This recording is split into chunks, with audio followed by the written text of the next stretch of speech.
Pastor Hagee and I met up on the Golan Heights with the international spokesman of the Israel Defense Forces, Lieutenant Colonel Jonathan Conricus, to get the inside story of what went down between Israel and Iran just one night before. Take a look.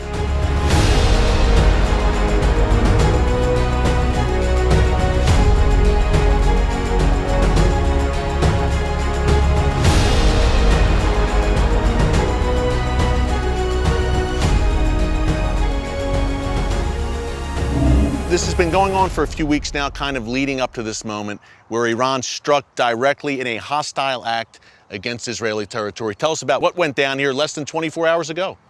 This time, the Iranians attacked us directly by firing 20 rockets from inside Syria towards Israeli positions on the Golan Heights. Luckily, no casualties in Israel. 4 of the rockets were intercepted by the Iron Dome system, and the rest fell short. So at the end of that event, before we retaliated, the Iranians had in fact failed with their attempt to strike at Israel, which is a great thing. We then felt that it was appropriate and that the message needed to be delivered to the Iranians that this was totally intolerable from an Israeli perspective. An act of war, I mean. An act of war, an aggression by Iran against Israel, and we felt that a strong message needed to be delivered. We decided to strike 70 military targets that belong to Iran and that are part of the Iranian Revolutionary Guard's Quds Force deployment inside Iran. We struck those targets, we struck them well. Our pilots reported accurate hits. Our BDA tells us that they were destroyed.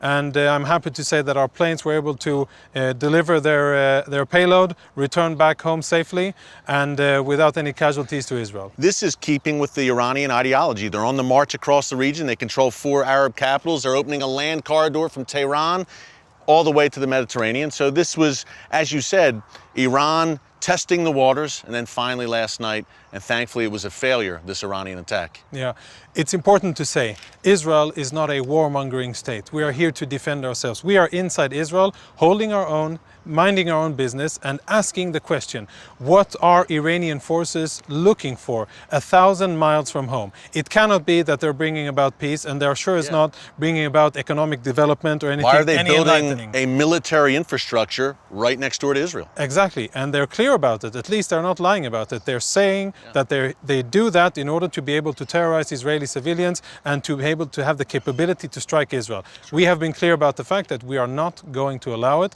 Yesterday night was a good example of the resolve and the military capabilities of the IDF that delivered a clear message, a precise, professional message that struck targets and targets only. What needed to be struck was struck, nothing else, and where substantial damage was made to the Iranian capabilities. Let's hope that the Iranians heed the warning and understand that it is not in their interest and not in Syria's interest and not in the region's interest for them to be attacking Israel. Yeah, major setback for the Iranian adventure in Syria last night, Jonathan. Pastor, at Kufi, we've been talking about this for years. Iran's goals, its ideology to wipe the Jewish state off the map. What are your immediate thoughts on what went down here just a day ago? What went down here was just another provocation by the state of Iran to demonstrate that what they've been chanting in the streets, death to the Jews, is exactly what they are looking for.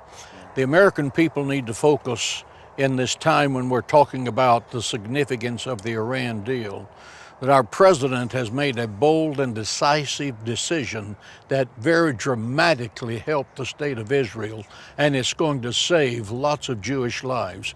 They also need to focus on the fact that when you mention Iran, their 2 proxy armies are here named Hezbollah and Hamas. They trained, they equipped, and they have organized these 2 terrorist organizations. But when you think about the military conflicts that are happening, always track it back to Iran, because they're the head of the snake in the Middle East. Exactly, and that pulling out of that Iran deal, Pastor, you make a great point, saved Israeli lives. I believe it saved American lives as well in the long term. Jonathan, okay, looking into the crystal ball going forward here, I guess you would say, what comes next? Now, Iran, a decisive response by the IDF, but Iran still has its proxy Hezbollah not far from here in Lebanon with some 130,000 rockets and missiles missiles aimed at the Jewish state. The Quds Force trying to maintain that presence in Syria. What's the IDF looking at next? Threats on all sides, it seems like. There's an abundance of threats, but we know that we are strong. We have the full support of our greatest ally, the US, and we know that we trust in our capabilities to continue to defend the Jewish state and to do it well, despite all the threats. I'd like to say that I'd hope that the message will be strong enough for Iran to understand, and not only for Iran, but for Hezbollah to see that what happened in 2006 would only be a prelude, only be an introduction to what would happen should Hezbollah make the wrongful decision to attack Israel. Very important to understand that we have now the good people of Israel who live in the northern part of Israel have been enjoying 11 years of quiet and stability. You just saw how peaceful and blooming the northern part of Israel is. That's exactly how we want to keep it. We will be able to keep it that way by constantly making sure that our enemies, like Hezbollah, know how strong we are, know how much we know about them, their capabilities, their whereabouts and their locations and their intentions, and make sure that they understand that it is not in their interest to be attacking Israel. Pastor, along those lines, any final thoughts from here on the Golan Heights? I think it's important for the American people to recognize that if there was ever a time for us to stand boldly with Israel and the Jewish people, it's right now. Israel is just trying to pursue peace. We are standing with Israel as a nation, and it's time for the citizens of our country, especially every member of Christians United for Israel, to stand up verbally and actually for the state of Israel. Yeah, Pastor, thank you so much. Lieutenant Colonel you, sir. Jonathan Conricus, thank you, sir. Thank you. We'll have much more after the break from here on the Israeli Golan Heights, just a few short miles from Syria, a country that is on fire. Well, up next, we stay on the Syrian border with a former high-ranking Israeli intelligence officer who takes us deeper on Iran's dangerous plans and why the U.S. pulling out of the Iran nuclear deal is a game changer. It's the Watchman. It's Christians United for Israel, only right here on TBN.